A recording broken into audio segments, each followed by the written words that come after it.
유튜브로 읽는 박정희 전기 12권 부마 사태의 전후 1979년의 드라마.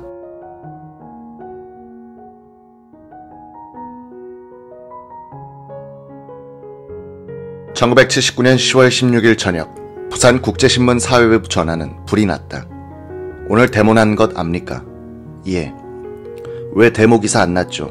나는 30년 독자인데요. 내일부터 신문 끊겠습니다. 미안합니다. 이 개새끼야, 할복이나 해라. 또 다른 전화가 울린다. 그쪽 사정이 어렵다는 것도 압니다만 용감한 학생들을 생각해서 잘 해주시오. 이런 전화를 받다가 지친 기자들은 전화기를 내려놓기도 했다. 이날 낮과 밤에 사진 기자들은 시위 군중을 향하여 플래시를 터뜨린다는 것은 생명을 거는 일임을 알게 된다. 언론기관 표시 차량과 몇 개 친여 언론사는 투석의 표적이 됐다. 보도도 못하는 기자는 필요 없다. 시위대의 이 말에 대답할 기자는 아무도 없었다. 이렇게 해서 부마 사태는 기자들이 찍은 시위 장면이 거의 없는 이상한 사건이 됐다. 국제신문 사회부 조갑재 기자는 밤 8시 부산 남포동 거리에 있었다. 교련복을 입은 한 고교생이 길 건너편의 경찰을 향해 돌을 집어던졌다. 이때 기자가 잘 아는 서부경찰서의 한 사복 경위가 학생을 붙들어 종아리를 몇 번 걷어찬 뒤 자리를 떴다. 다른 시민들은 그가 학생의 파괴적인 행동을 언짢게 생각하는 양식 있는 분이라는 생각을 하는 듯했다. 거리는 캄캄했다. 일부 음식점과 술집을 빼고는 다 셔터를 내렸다. 어둠 속으로 사람 덩어리들이 몰려다녔다. 육교 위와 계단에까지 사람들이 몰려 시위를 구경하고 있었다. 부영극장 앞에서 한 50살 먹은 것 같은 여자가 쇳소리로 부르짖고 있었다. 이놈들 아까운 세금으로 이런 짓만 하고 있어. 아무 죄도 없는 행인이 최루가스를 마셔야 하는데 화가 난 것이다. 저쪽 찻길에서는 우르르 데모대가 달아나는 것이 보였다. 경찰이 몽둥이를 휘두르면서 쫓아가고 있었다. 한 경찰관은 시위 구경꾼들을 향해서 사과탄을 던졌다. 어둠 속의 폭발음은 총성처럼 들렸다. 부산극장 앞이 갑자기 소란스러워졌다. 한 100명쯤 되는 학생들이 손뼉을 치면서 독재타도, 유신철폐를 외치고 있었다. 언론 자유를 외칠 때 조 기자는 어둠 속에서도 얼굴이 화끈거렸다. 온다는 소리와 함께 경찰에 쫓긴 시위대가 몰려왔다. 학생들은 달아났다가 금세 제1극장 앞에 다시 모여 구호를 외쳐댔다. 불 꺼진 동화 데파트 한 모퉁이에서는 우당탕탕 부서지고 부딪히는 소리가 들려왔다. 경찰대를 향해서 돌멩이와 유리병이 날아갔다. 어둠을 믿고서 소년들까지 끼어 옥상에서 지상에서 던지고 있었다. 밤 8시 40분 부산 진경찰서 병력은 중앙동 반도호텔 앞에 진을 치고 있다가 부영극장 앞으로 이동하라는 명령을 받았다. 서장 안현세 총경의 지휘로 100명 병력은 기동순찰차 2대의 작전트럭, 서장 승용차를 앞세우고 남포동 지하도 쪽으로 간선도로를 따라 행진했다. 그때는 500명가량의 시위대가 남포파출소를 습격한 직후였다. 20평 남짓한 파출소는 시위대가 던진 유리병, 벽돌, 돌멩이로 폐허가 돼버렸다. 기동순찰차와 작전차가 교통체제를 일으킨 차량 행렬 사이에 끼었다. 작전트럭에 탄 경찰관들이 차에서 뛰어내려 경계태세를 취하지만 늦었다. 군중은 이들을 향해 돌과 유리병으로 포격을 한 뒤 강목을 들고 몰려오기 시작했다. 서장차가 맨 먼저 달아났다. 시위대는 기동순찰차에 유리창을 박살내고 운전사를 강목으로 쑤셔댔다.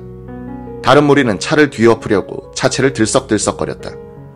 운전사는 차가 기우뚱할 때 뛰어나와 남포파출소 쪽으로 뛰었다.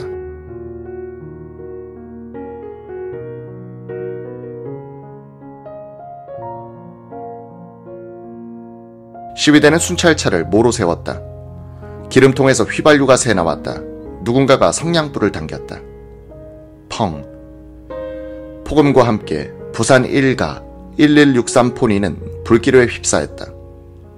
뒤편에서 부산 진경찰서 경비과장 이무영 경정은 이 불길이 포니 바로 뒤에 있는 작전차에 옮겨 붙을 것 같아 보였다.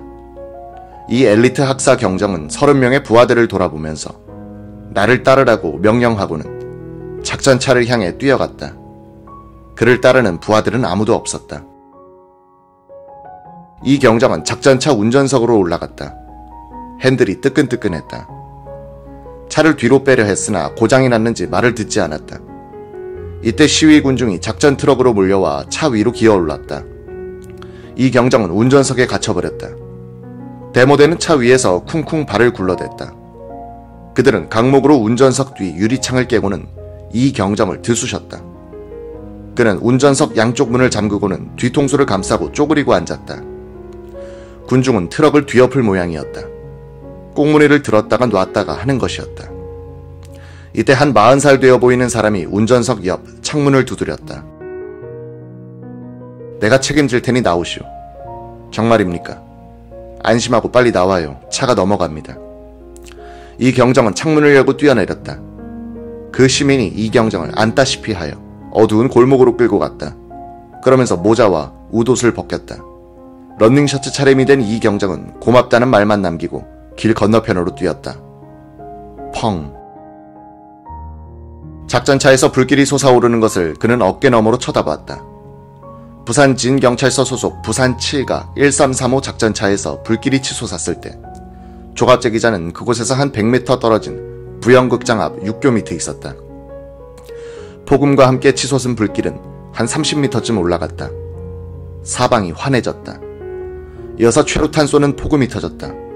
우 하면서 시위 군중이 몰려가는 소리, 유리창이 와장창 깨지는 소리, 비명폭음, 불길의 조명이 잊을 수 없는 영화 같은 장면을 연출했다. 한폭 역사화의 민중 봉기 장면이었다.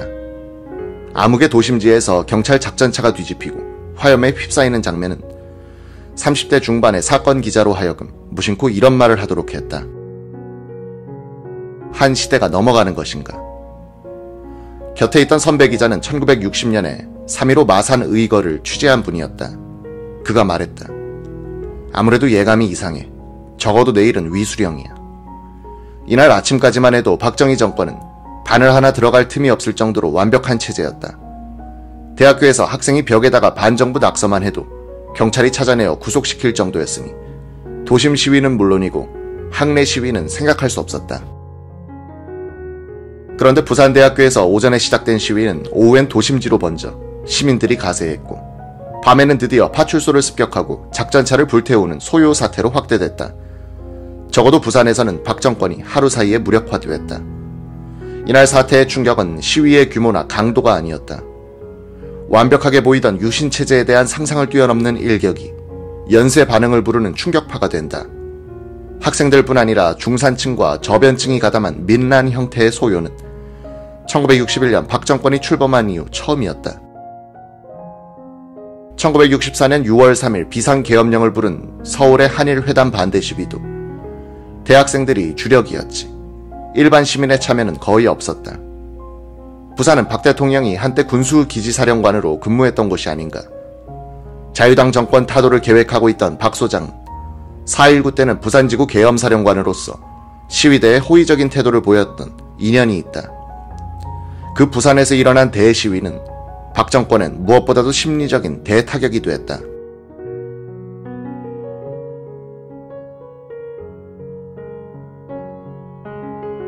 (1979년은) 1945, 1950, 1960, 1961처럼 연도만 떠올려도 그의 성격이 잡히는 그런 해였다. 1979년 일어난 여러 사건들은 부마 사태를 매개로 하여 12.6과 12.12라는 두 개의 대폭발로 귀결되었다. 12.12 사건은 다음에 5.18이란 또 하나의 대사건을 만든다. 12.12와 5.18 사건은 12.6 사건의 후폭풍이라 할 수 있다. 결국 12.6 사건은 그날 하루 동안 있었던 일로 해서 18년간의 박정희 체제를 무너뜨리고 그 뒤 13년간 이어질 전두환 노태우 정권을 만들어낸다. 한국 현대사 60년 중 30년을 결정한 24시간이었다. 사건의 형식은 우발적이라도 내용은 필연적이었다. 즉 인과관계로 설명이 가능한 사건이다. 물론 시간이 흘러 지금 그 시대를 역사적으로 뒤돌아볼 때 그 전말이 이해되는 것이지. 그 사건의 한가운데 있었던 사람들은 사태의 자초지종을 이해하기 어려웠다. 과거는 확실하지만 현재는 늘 모호하고 미래는 불안한 것이다. 1979년 초에 있었던 이란 팔레비 정권의 붕괴와 호메이니 정권의 등장은 석유값을 배럴당 $30 선으로 올려놓았다. 제2차 석유파동이 온 것이다.